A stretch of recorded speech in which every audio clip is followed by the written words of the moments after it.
बंदर की स्वर्ग यात्रा। जंगल में चिंटू नाम का बंदर रहता था, जो बड़ा ही भोला और दिल का अच्छा था, जिसका फायदा लोमड़ी उठाती थी। वो चिंटू से ढेर सारा काम करवाती और चिंटू काम करने से मना करे तो वो उसे शेर खान की धमकी देकर उसे डराती थी और साथ ही साथ उसका ख्याल भी रखती थी। एक दिन, अरे चिंटू, जब देखो तब जंगल में मस्ती करता रहता है, मैं तुझे कहाँ कहाँ ढूंढूं? अरे तुम्ही ने तो खरगोश के पास जाकर खाना और गाजर लाने के लिए कहा था। अरे हाँ, मैं तो भूल ही गई। चल यहाँ रख दे और जल्दी से जाकर तालाब के किनारे जो जामुन का पेड़ है वहाँ से मेरे लिए कुछ जामुन तोड़ कर ला। आज मेरा जामुन खाने का मन कर रहा है। अरे सुबह ही बोल देती, अभी तो वहीं से आ रहा हूँ, आते वक्त ले आता। तो क्या हुआ, फिर से जाकर ले आ, नहीं तो मैं महाराज से तेरी शिकायत कर दूंगी। नहीं नहीं, मैं अभी जा रहा हूँ। हाँ, जाने से पहले कुछ खा कर जाना, नहीं तो कमजोर पड़ जाएगा, और वैसे भी आज बहुत गर्मी है।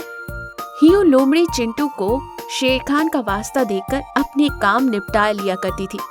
इधर चिंटू अपने मन में कहता, अरे मर गया रे, दिन भर इस लोमड़ी का काम करते करते थक गया हूँ। हे भगवान जी, मुझे इस लोमड़ी से बचाओ। यूं चिंटू रोज थका हारा बड़े ही दुख भरे मन से भगवान को याद करता था कि एक दिन चिंटू की दर्द भरी आवाज सुनकर गणेश जी प्रत्यक्ष हो गए। चिंटू, मैं तुम्हारी भक्ति से काफी प्रसन्न हूँ। बताओ तुम्हारी क्या इच्छा है? मैं तुम्हारी कोई एक इच्छा पूरी करने ही आया हूँ। मैं बंदर जरूर हूँ, पर मूर्ख नहीं हूँ जो तुम्हारी बातों में आ जाऊंगा। जरूर लोमड़ी की कोई चाल है मुझे शेर खान के पास फंसाने की। बताओ, तुम्हें विश्वास दिलाने के लिए मुझे क्या करना होगा? वहाँ जो खरगोश है, क्या आप उसे हिरन में बदल सकते हो? ठीक है। ये कहकर गणेश जी उस खरगोश को हिरन में बदल देते। जैसे ही चिंटू ये देखता है, वो चौंक जाता है और कहता है, हे प्रभु, मुझे क्षमा कर दे, मैं आपको पहचान नहीं पाया। प्रभु, मैंने सुना है कि स्वर्ग बहुत ही सुंदर होता है, वहाँ कोई भी काम करना नहीं पड़ता, सिर्फ खाओ पियो और मजे करो। मेरी इच्छा है कि मैं भी आपके साथ स्वर्ग चलूं। मैं तुम्हारी भक्ति से प्रसन्न हूँ, मैं तुम्हारी इच्छा अवश्य पूरी करूँगा। ये कहकर गणेश जी चिंटू को अपने साथ स्वर्ग ले जाते हैं।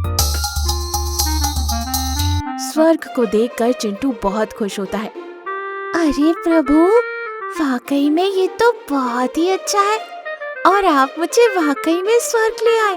चिंटू, अब तुम यहाँ आराम से रह सकते हो।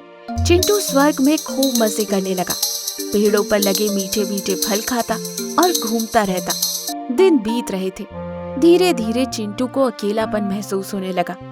वहाँ उसके साथ न कोई बात करने वाला था और ना ही उसका हालचाल पूछने वाला। वो अकेला पड़ गया था।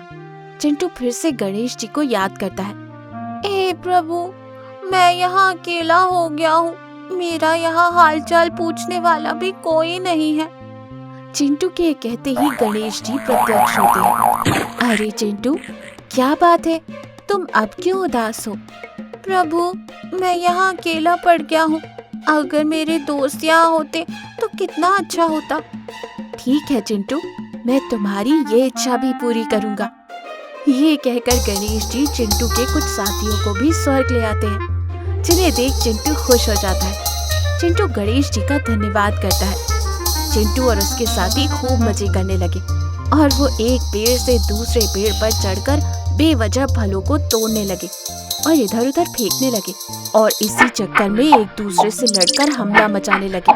सारे स्वर्ग में बंदरों का शोर मच चुका था, जिसके चलते स्वर्ग की शांति भंग होने लगी। गणेश जी फिर से चिंटू के सामने प्रत्यक्ष होते हैं। चिंटू, तुम्हारी वजह से स्वर्ग में अशांति फैली हुई है। पर प्रभु, हम तो बस मस्ती कर रहे थे।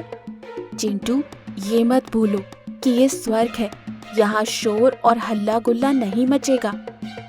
प्रभु, ये क्या बात हुई, बिना मस्ती के हम कैसे रह सकते हैं? सोच लो, यहाँ रहना है तो यहाँ के नियमों का पालन करना होगा। अरे प्रभु, तब तो हम अपनी धरती पर ही बढ़िया थे। आप कृपया कर हमें हमारी धरती पर वापस भेज दें, ताकि हम मजे से अपना जीवन गुजार सके। ठीक है, जो तुम्हारी इच्छा।